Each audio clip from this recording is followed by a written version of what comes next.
I'm on the line with us, Velshi. You watch him every Saturday and Sunday morning on MSNBC, and pretty much any other random time of day, Ali's just popping up all over the place. At Velshi on Twitter, AliVelshi. Ali, welcome back to the program. I understand you've been traveling around the country. You want to tell us where you've been and what you've learned?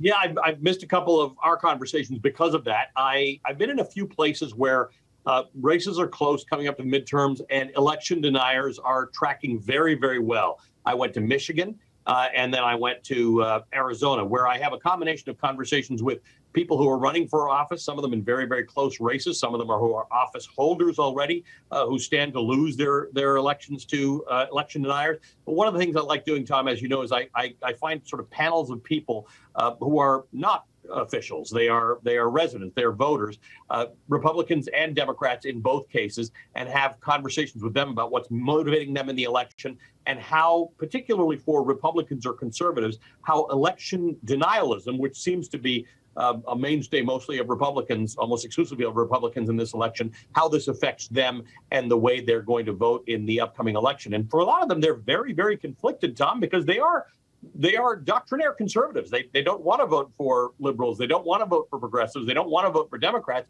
But for a lot of people, this concern about democracy and the talk about election fraud and the big lie and denial is it's overtaking their other ideological concerns. And a lot of Republicans I spoke to will vote for Democrats unless there's a Republican on the ticket who's very clearly not an election denier.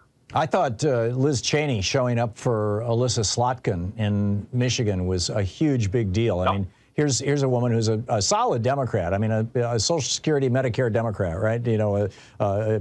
But she was a former CIA officer. She's a big supporter of the military. I mean, nobody is doubting her progressive chops or her, I suppose you could argue, even conservative chops in some way. But here Liz Cheney shows up, and this says to me that there's an actual real cleavage in the Republican Party now, that the MAGA fever might be receding. Is that what you're suggesting here, Ali, from what you're hearing?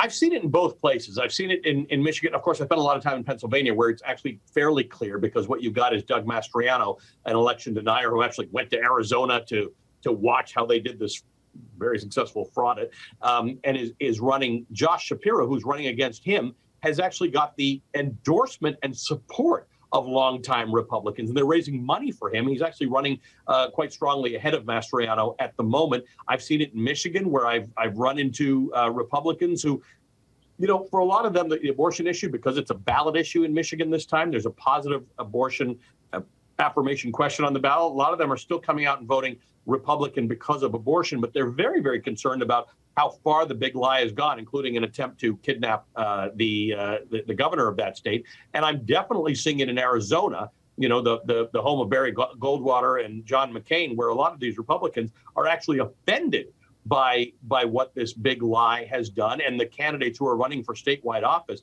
But I have to tell you, again, in Arizona, the Republicans in many of the statewide offices, are running ahead of Democrats. So who knows what happens on election night? But it is, I'm meeting a lot of people who are frustrated by what Republicans are doing. The problem is there are a lot of people who are going to sit on their hands, partially because it's a midterm election, and that's what people do, and partially because they don't see this as their immediate problem. A lot of Republicans who are not happy with this MAGA stuff may not be motivated enough to go and cast a ballot, as Liz Cheney has asked them to do, by the way, in ads in Michigan, to actually vote for a Democrat. But there's a cleavage. There's no question that there are Republicans like Liz Cheney, like Evan McMullin in Utah, and like a lot of others who are sort of saying that if Donald Trump and Trumpism and denialism is on the ballot in 2024, they may take action to ensure he doesn't win that election if he's the Republican candidate. Don't know how people feel about that in the midterm election. They may not be motivated enough to think about it. They may start getting motivated to have that conversation on Wednesday morning or Thursday morning when we see what's happened across America. Yeah, for sure.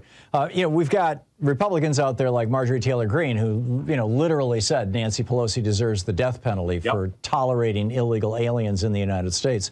And I'm just wondering, how does this play out in the Republican Party, this embrace of of violence and fascism. Is that what you're hearing pushback against, or is it just people are offended by the fact that Donald Trump is a sore loser?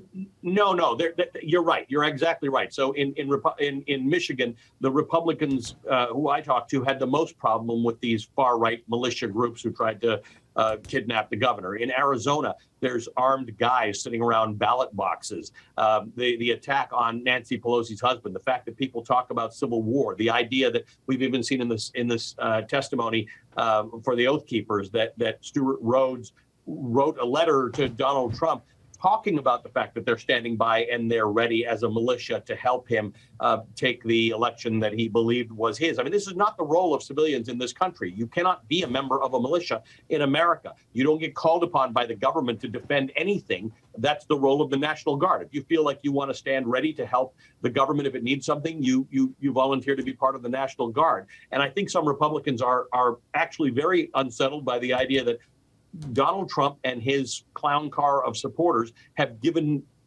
agency to these people who want to take things into their own hands, and they're very, very uncomfortable. So it's gone beyond ideological stuff. Like I said, in Michigan, there is still the ideological stuff around abortion that does trouble some Republicans. They don't want to give Michigan license to have the right to an abortion in the Constitution, so they may still vote against that. But they, like in Kansas, they have the right to vote on that particular issue on the ballot because it's a separate ballot issue, and then vote for a Democrat if they're already at the polls. But again, Tom, this is a harder bridge to cross than it sounds like, right? It sounds reasonable in people's minds, in the minds of certain Republican voters. They can get around the idea that they don't want these MAGA election denial Republicans in office. Whether they will actually go to a voting booth and do something about it remains to be seen. I did see in both Michigan and more so in Arizona, an organized effort by Republicans to say, hey, we believe in republicanism, we believe in conservatism, we believe in Arizona.